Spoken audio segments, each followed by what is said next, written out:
পরিবর্তিত পরিস্থিতিতে নির্বাচন কেন্দ্রিক নানা সমীকরণে রাজনৈতিক দলগুলো যখন ব্যস্ত, ঠিক তখনই অতীত রেকর্ড ভেঙে একই মঞ্চে জামায়াত ও ইসলামী আন্দোলন।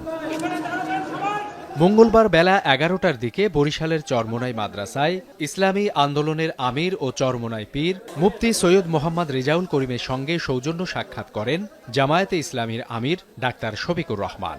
শুরুতেই তাকে স্বাগত জানান ইসলামী আন্দোলন বাংলাদেশের নেতাকর্মীরা। পরে মাদ্রাসা ভবনের দোতলায় দুদলের শীর্ষ দুই নেতার সৌজন্য সাক্ষাৎ অনুষ্ঠিত হয়। দীর্ঘ প্রায় ৩ ঘণ্টা বৈঠক করেন তারা। পরে একই মঞ্চে ব্রিফ করেন দুদলের আমির। এ সময় আগামী নির্বাচনে জামায়াত ও ইসলামী আন্দোলন সহ অন্যান্য ইসলামী দলগুলো একই ব্যালটে নির্বাচনের প্রত্যাশা করে বলেও জানান তারা। আমরা কারো সিঁড়ি হব না, আমরা পরগাছা হব না, আমরা নিজেরাই ইসলামের পক্ষে একটা শক্তি অর্জন করব এবং ইসলামী শক্তি নিয়ে আপনার বাংলাদেশের ক্ষমতার মস্তদে এটা থাকবে, এটাই আমাদের চিন্তা ছিল। আমরা এক আছি, তো আমরা এক আল্লাহ, এক কলিমা, এক রসুল সাল্লাল্লাহু আলাইহি সাল্লাম, আমরা সবাই বিশ্বাস করি। এই জায়গায় আমাদের মধ্যে কোনো বিভক্তি নেই। জনগণের প্রত্যাশা, এদেশের দেশপ্রেমিক ইসলামী জনতার প্রত্যাশা হচ্ছে যে সব কেন্দ্রে যেন একটা বাক্স থাকে। প্রশ্নোত্তর পর্বে উঠে আসে আগামী নির্বাচন ও ভারতীয় আগ্রাসনের বিষয়ে তাদের মতামত।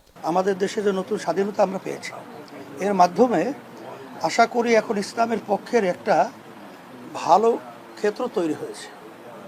সেই ক্ষেত্রে যদি আমরা সময় উপযোগী ইচ্ছালি করতে না পারি, তাহলে এটা তো আমাদের জন্য অকল্যাণ এবং দুঃখ। পরস্পরের জন্য পরস্পরের দুয়ার খোলা থাকে। আমরা ভারতের কাছে সেইটা প্রত্যাশা করি এবং কাঁটাতারের বেড়া এখন দেয়নি, বহু আগ থেকে শুরু করেছে, দেওয়া অব্যাহত আছে। এটি আমাদের নতজানু পররাষ্ট্রনীতির ফসল। আমরা এটা আর দেখতে চাই।